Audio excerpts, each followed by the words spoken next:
first movie of 2024.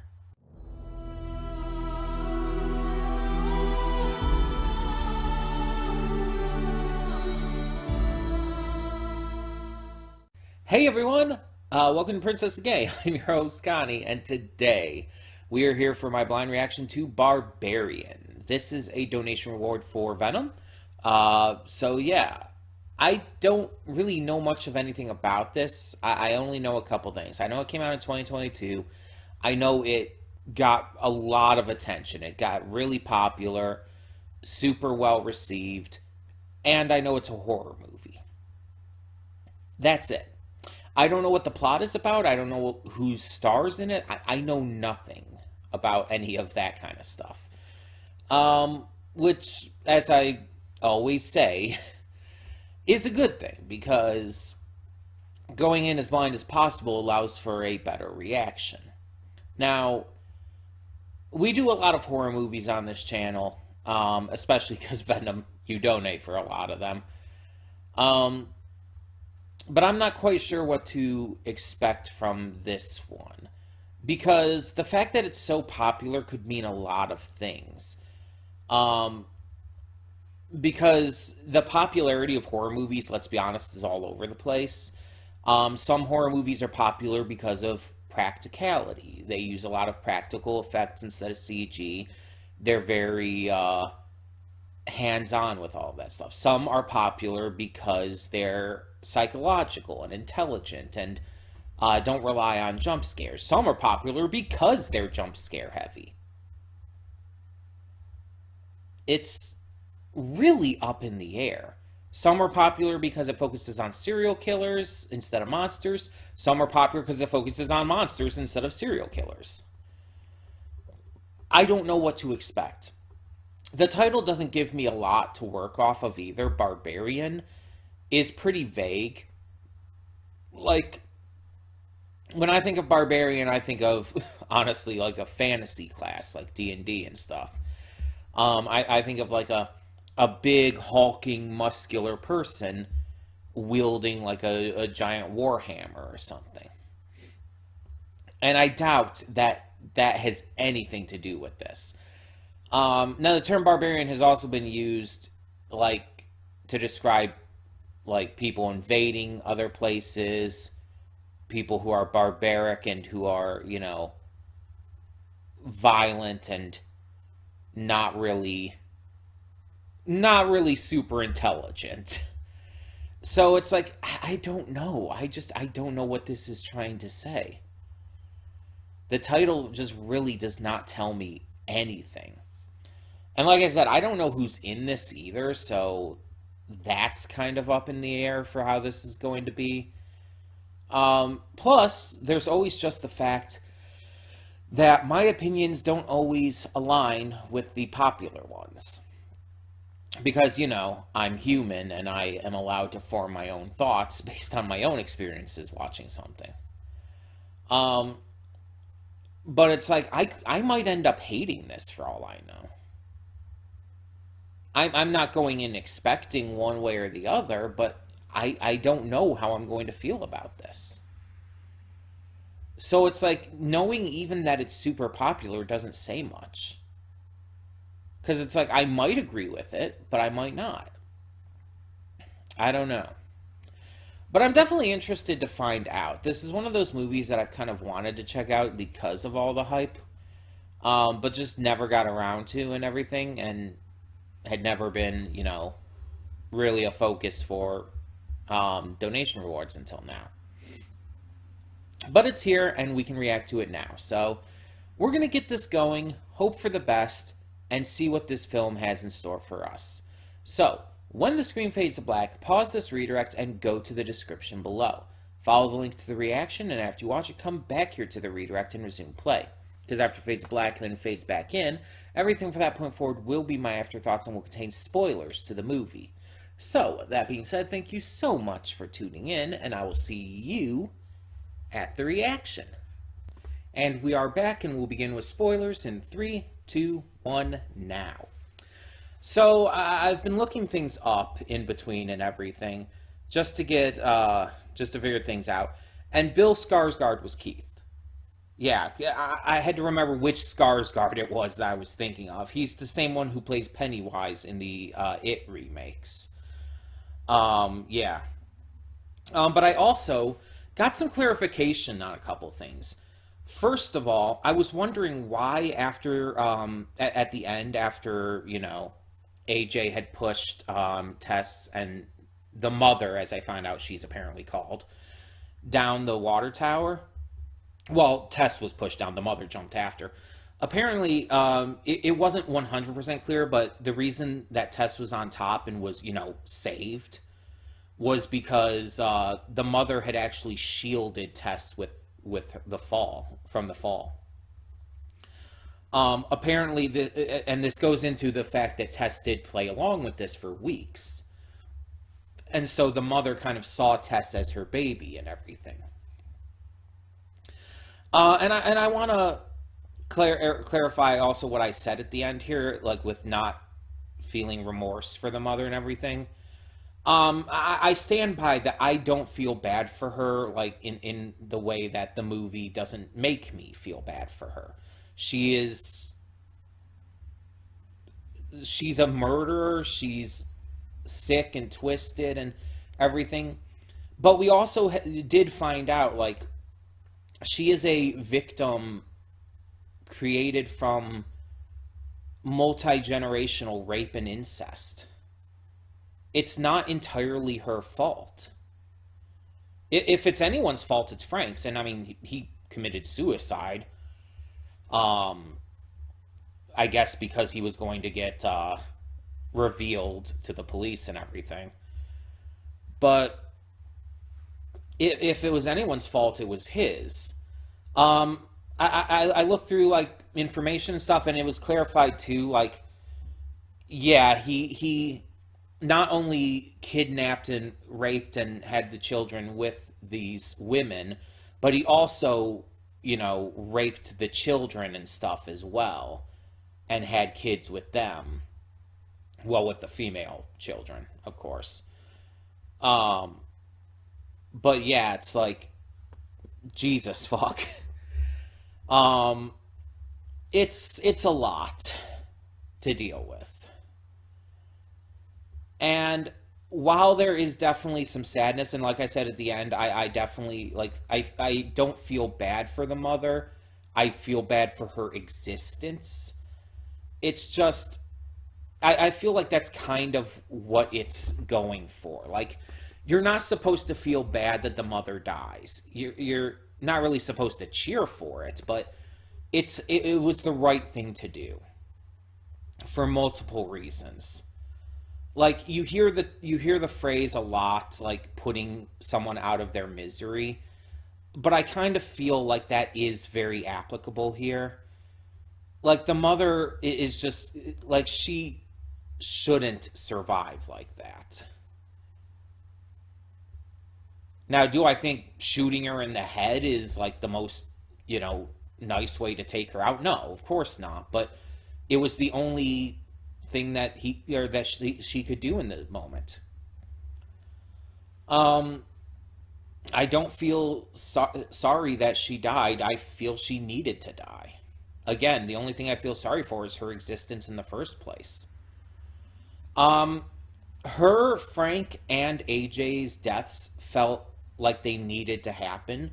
Frank, obviously, because he's the one who started this all, and he's the true evil who was there. And AJ, because he was just a piece of shit. Like, even after he had this, like, so-called retrospection, he ended up pushing Tess off the roof to save himself. Like, fuck that. It's like, fuck this dude. On top of, the fact that he already, like, had admitted that he raped someone. Even if he was drunk and admitting to a friend when he did it, he still admitted that he did it. It's like, yeah. Yeah. Fuck him. I have no issue with him dying. We, of course, had to have a victim who was innocent, though. And I think having Keith be that innocent victim worked. because we're following throughout the movie, like, even though we take a little bit of a break from following her and we think she's already dead by that point, Tess is kind of like the main focus character, and she's the one we want to see survive in the end. Keith is kind of the character who, at the beginning, when you don't know where this is going, is the character who you actually suspect the most. And because of that, you kind of automatically don't connect with him as much as you do with Tess. Because he's very suspicious at first. But you start to question it a little bit, and by the time he does die, you genuinely feel bad for him because you understand that he was not a bad guy at all.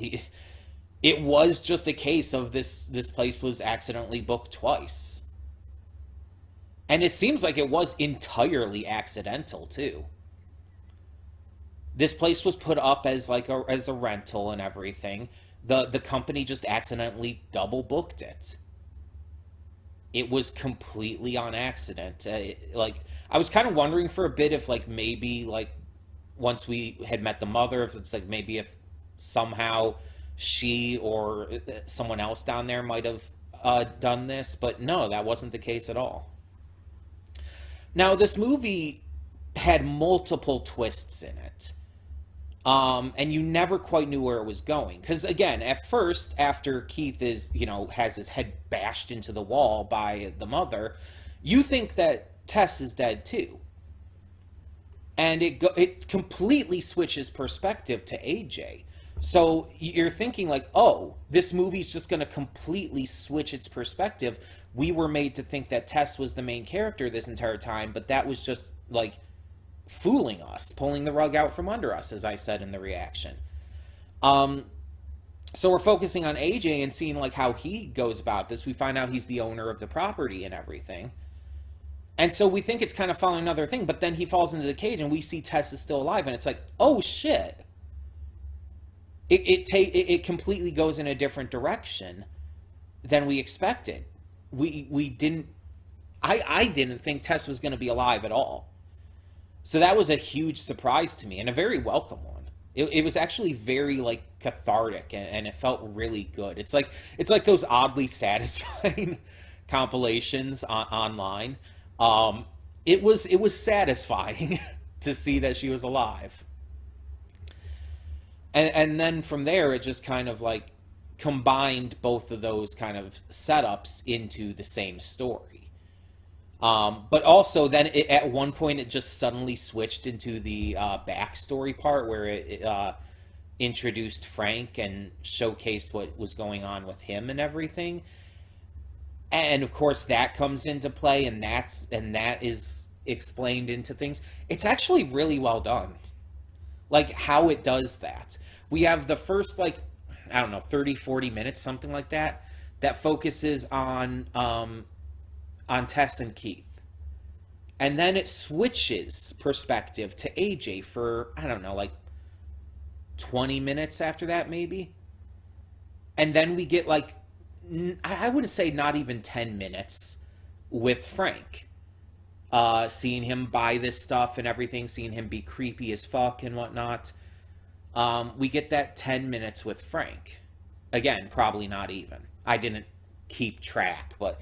And then the entire rest of the movie is kind of everything resolving.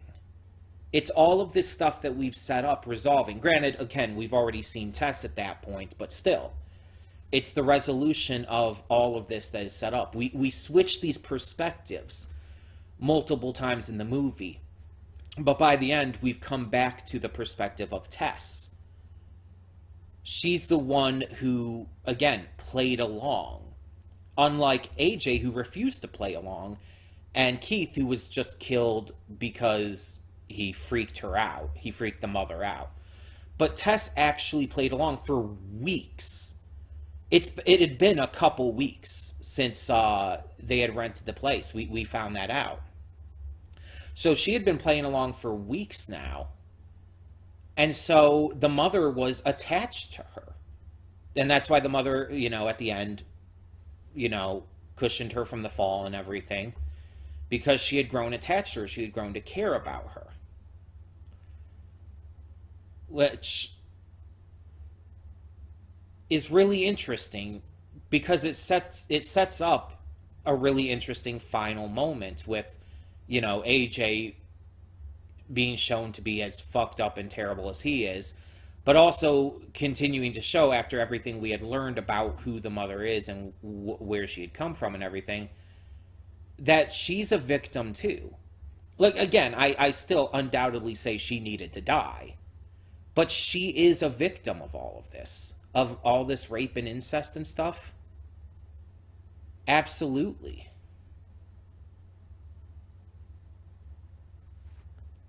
This did not go in any way as I expected it at any point. Because as I stated, when I first started this at the beginning, I knew nothing going in. And there's actually a specific reason for that that I didn't talk about in the pre-thoughts, but I'm going to mention here.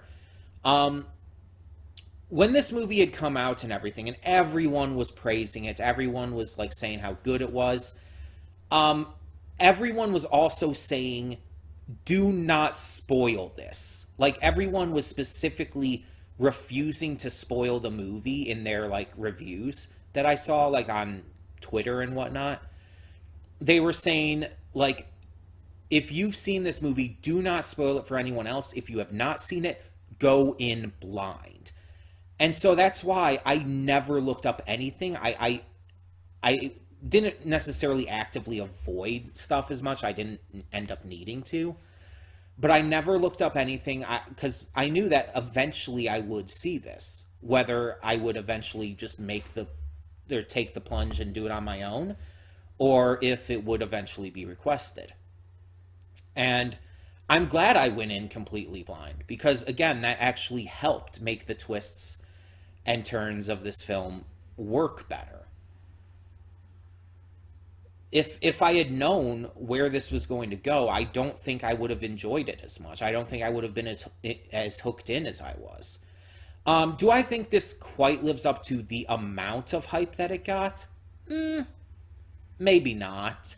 I think people tend to go a little overboard a lot of times, and I include myself in that. When it comes to something that they really loved and really enjoyed, people will exaggerate. Again, I am not exempt to that either. I do that myself. Um, but in the end, it's also down to opinion, too. It's also subjective.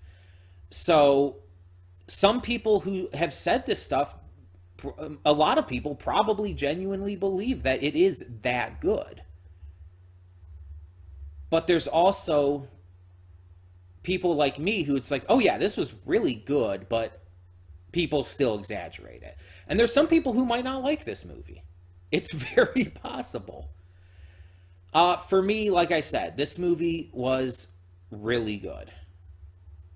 Like, really high quality, great acting, great twists.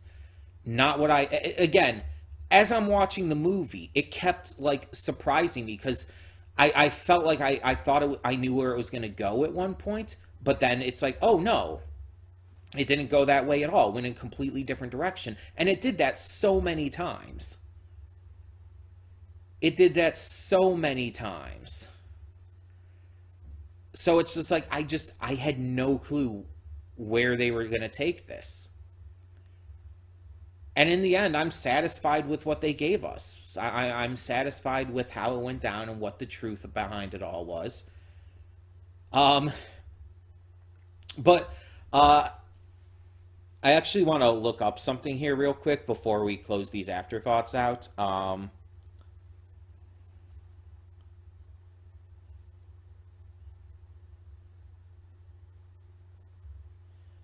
Let me see if I can find something here.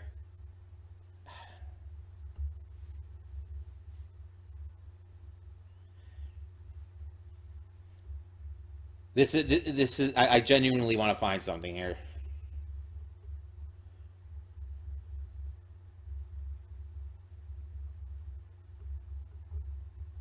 This is relevant to the movie, so okay. Da, da, da, da, da, da. Maybe it would be in here.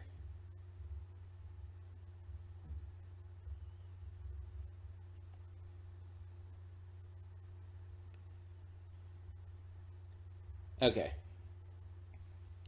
This is off of my church's website. I don't know if you're going to be able to see this. Well, no, you're definitely not going to be. But right off of my church's website, Redford Brightmoor Initiative. We assist our partners at Redford Brightmoor Initiative with their free store and community meals and monthly produce deliveries.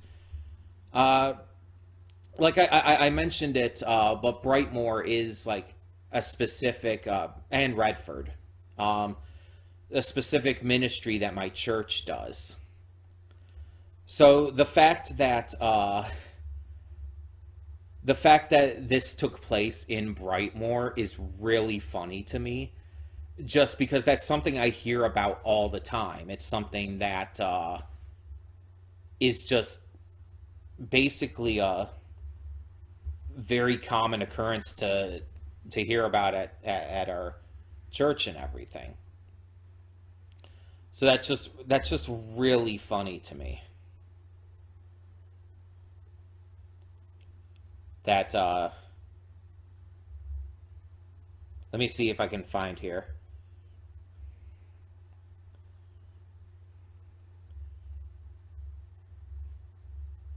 Okay, so it looks like Brightmoor is to the southwest of where my church is in Ferndale, which is also to the southwest of where I'm at.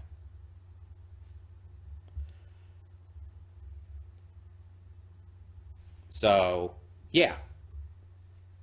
Um, just interesting little fun facts there. But yeah, that's just really fun. Either way, um,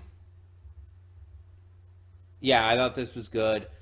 Tell me your thoughts down in the comments below, though. And for now, I'm Connie, and I'm signing off.